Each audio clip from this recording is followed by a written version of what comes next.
You are watching an Al Bear review. Cue the music.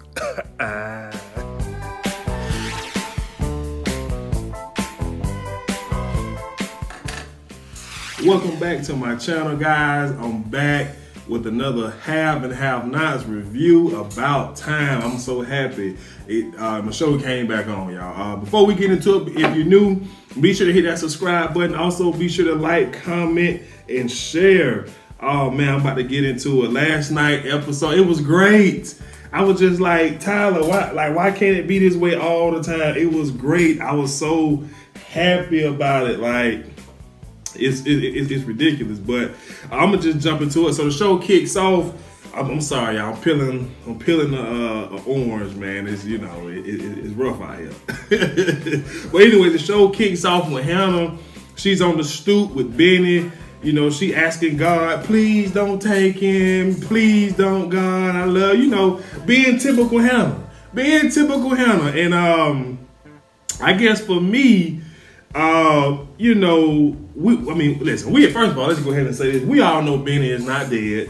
He was breathing the whole time, and I don't know why. I don't know if he was supposed to be acting as if he couldn't breathe, or she just wanted to believe that he was not breathing, but excuse me, the whole time he was breathing. I know this ghetto, y'all, but I'm hungry. But she was just the whole time, she was reminiscing about when he was a child and I guess growing up and XYZ, but she was just like, God, please don't do this, don't do this. And in the back of my mind, y'all know, if you watch my reviews, y'all know I don't care for him. And in the back of my mind, I couldn't even allow myself to think, like, you just kicked him out. You just put him on the street. Mitch just called you and told you don't let him, XYZ go out. But I couldn't even think like that because it's her son. She genuinely, she loves him unconditionally. Even when she tried to teach him a lesson, she loves him. So I couldn't even though I don't like her, I couldn't allow myself to think like that. I'm just like, come on now, Al. Now you can't be thinking like that. But anyway, excuse me. Moving on. I apologize for eating this orange, but I gotta do this video. I'm on lunch, and whatever. Madison, he rushes downstairs to go and check on Veronica, and the whole time Jeffery was just like, I ain't really worried about her. I hope she dead type stuff. Like, he was not interested in seeing about Veronica's well-being. And so while Madison, lift your head up, giving medical advice, whatever it was, Veronica was saying, get your homophobic hands off me. Get your gay hands off me. She get them meat beaters off me. And so the whole time, he was telling Jeffery, call 911.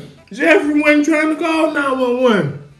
And it was so funny because Jeffery was like, man, she gonna live. She just like a cockroach. You just can't kill him. I disagree. I don't know what kind of roaches Jeffery got in his house, but the cockroaches that's be in the hood and the ghetto, and you step on them things one good time, then they gone. But I don't know what kind of roaches rich people have. So, you know what I'm saying? That's that. So anyway, so Madison, he gets up.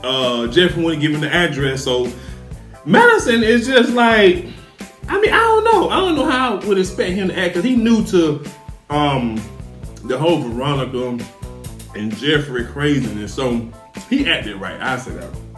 But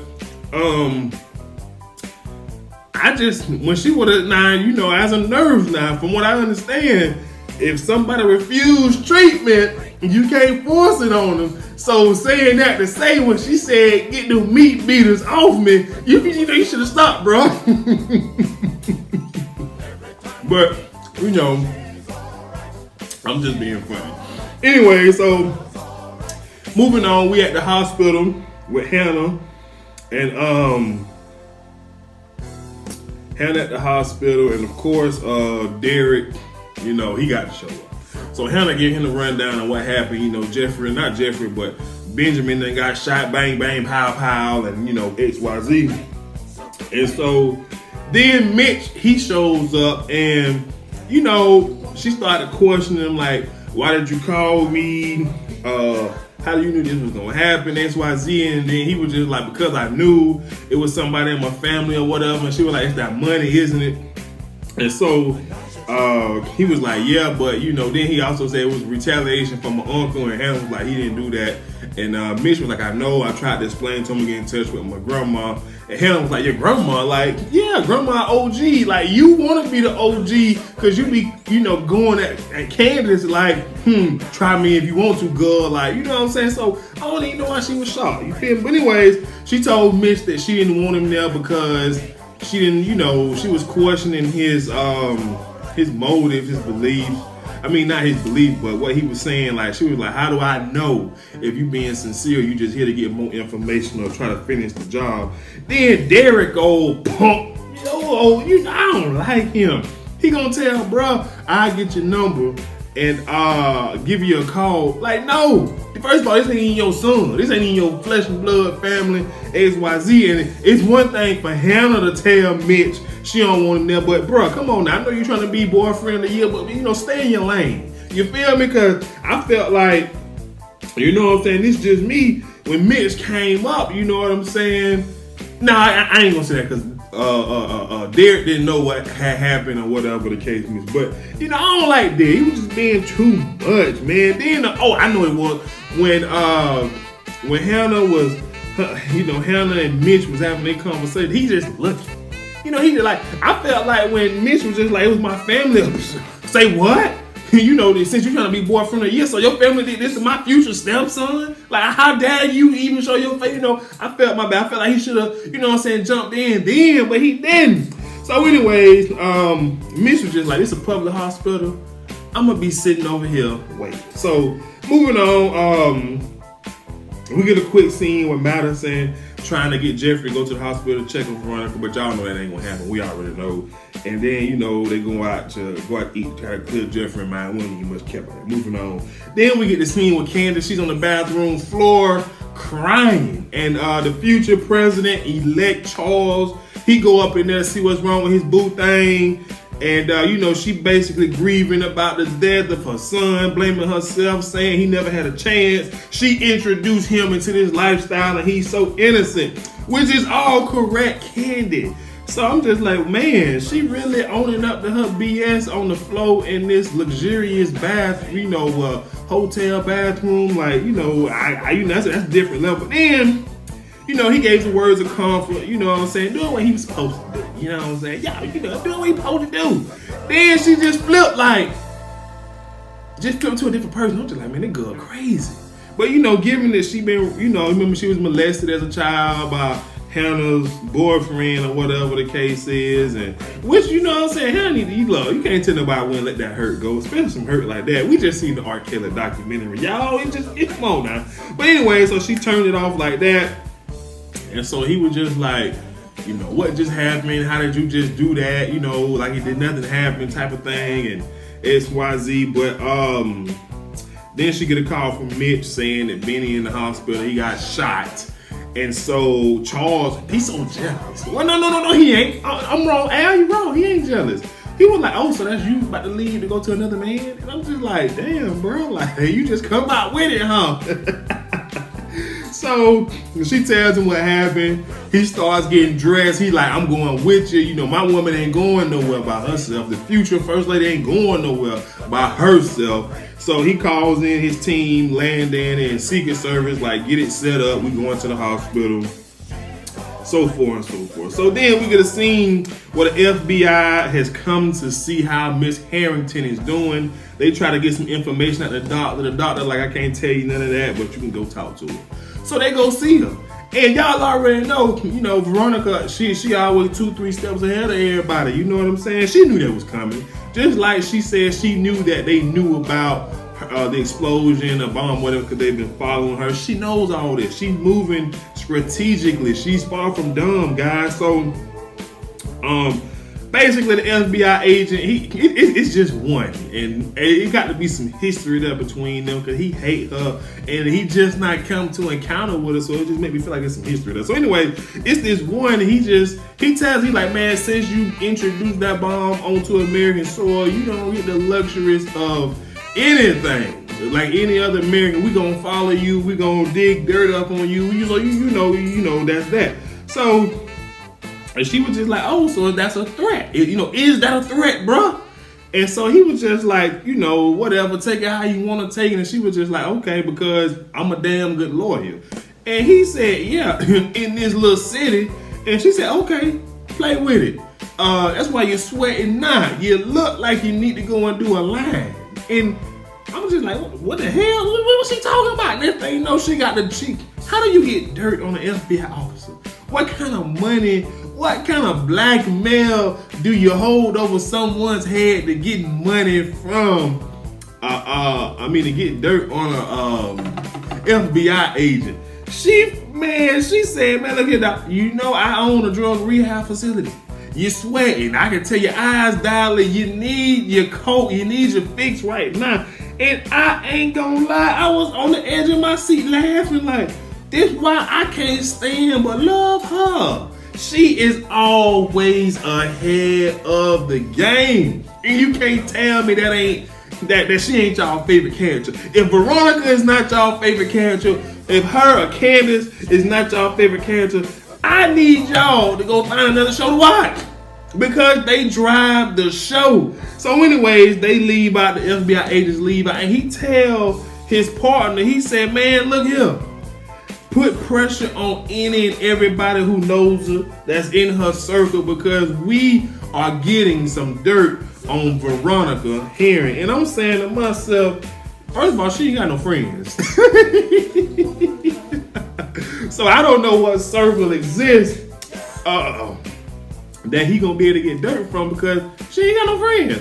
I mean, you can call Catherine a friend, but both of them, their whole families, both of them on trial, got charges pending about, I forget which murder. Oh, the little girl was covering up Wyatt's stuff, but Wyatt murdering the little girl and he been in, so she ain't gonna say nothing either. So anyways, moving on. We get a scene with Catherine with her little young meat. She is definitely a cougar. And basically she like, look here, dog. Just cause you hitting this, that don't mean you gonna keep running these women up and through my hotel. She say, just you hit this and you shut it down. So smooth, he ain't so smooth. He was like, and if I don't, and she was like, if you don't, I'm gonna just skip a little bit, and she like, if you don't, I know that your social security number fake. I know that your visa is fake. You not even from here, I have you deported. And so now she got it. And he just like, what do you want? She said, I want that B-I-T-C-H Candice. So she said, give me something on it. Like, who else in on it? So he like the bartender, Rocky, or whatever. So she said, get him up here. We finna end this right now. So he started getting dressed. And she was like, oh, what the hell? Whoa. I said, get him up here. I said, call him. You don't go and get him. I can't let him see me. He said, she was like, you about to get deported and you worry about him seeing you in your drawers? Like, bruh, come on now. You whole time she just looking at him like, you about to get this. Whole time. So anyway, he called. He tell Rocky to come bring champagne with him as well. And that's what Catherine did. She yelled, bring champagne. Moving on, we get a quick scene where Landon is prepping the doctor about Benjamin. He was just like, we need to know the name of some kids here. You're going to be a great PR, all that right there. Moving on. And then we get a quick scene where the lady, I believe her name is Diane, from the district attorney office, who was helping Jim. Basically, she came to the house to see Jim. He not there, and Wyatt trying to, get her to stay, whatever. So back to Miss Catherine, Miss Kitty Cat. Rocky come knocking on the door, and she just like, he was like, who is that? No, I know who that is. I know who you are. And she was like, nah, because I'm the one that got you by the balls. So long story short, she ended up telling him the same thing that she told her little original boy too. I can't think of his name, Escargo or whatever, Diego, whoever. She was like, I know this stuff fake or whatever. But he said it's not. He said, well, I know some people down at the immigration office that can have you deported. So basically, she said, give me something on Candice. And of course, he didn't want to. He was like, I heard she beat you up and all this kind of stuff, yada, yada, yada. But, you know what I'm saying? He was like, okay, I'm willing to forgive. But he didn't want to. But once she told him that, now he playing ball. Then she told him, she said, I'm horny. She said, I'm horny. She said, I haven't had a threesome in a long time. Both of y'all about to get up in these drawers and do the nasty. And I'm just like, Lord, have mercy. Well, just old and nasty. Like, come on, man. I just couldn't believe it. But whatever. So anyways, moving on, we get a quick scene in the hospital. David, we get a little update. He doing better. Then Jim came in and was very rude to the nurse. Was like, get your ass out. And I was just like, come on. But anyway, he gave David the rundown about the young lady who helped him get the bullets or whatever. And David was just like, she ain't got nothing on you. And he was like, she came to the house with a wire. And David, of course, like, you didn't do anything to incriminate yourself. And Jim was like, no. And he was just like, she don't have anything on you, dude. But David was like, use her past against him. And Jim was like, I can't because I'm pretty sure the DA already knows. So it's just kind of like, where do we go from here? And obviously, y'all know they got the plot to kill her. So then they get into this bidding war because Jim tells David about Catherine and her boy Toy. And David had the audacity to say, what's wrong with these women? Catherine and Veronica, having sexual intercourse with these young men. And I was, it was one of the few times I was happy about Jim. Jim called him out. Jim was like, I know you ain't talking. You were just hunching a little. How old was your Erica? Huh? And he was like, that's totally different. How old was Candice? Nah, see, you trying to demonize his wife and what they doing. When you out here hunching girls, you don't even really know who they is. So anyway, I was happy that Jim called him out. That was like, good, Jim, go, Jim. I don't really like Jim like that, but I was happy then. So then the final scene, y'all, y'all know Candy Cane came up in the hospital with her Secret Service agent and her future president-elect husband on her arm. And what's going on? And Hannah couldn't stand it. She looking like, what the heck? Candy Cane, Candy about to be the first lady, Hannah. Now, you sure you don't want to make up with your daughter before she get these first lady benefits? Are you sure? You sure you don't want to make up with your daughter before she get these benefits? You better think twice. But anyway, guys, I can't wait to see next week episode. That's all I have. Until next time, be sure to like, comment, share, and most of all, don't forget to hit that subscribe button. I'll see you guys next time. I'm out. Peace.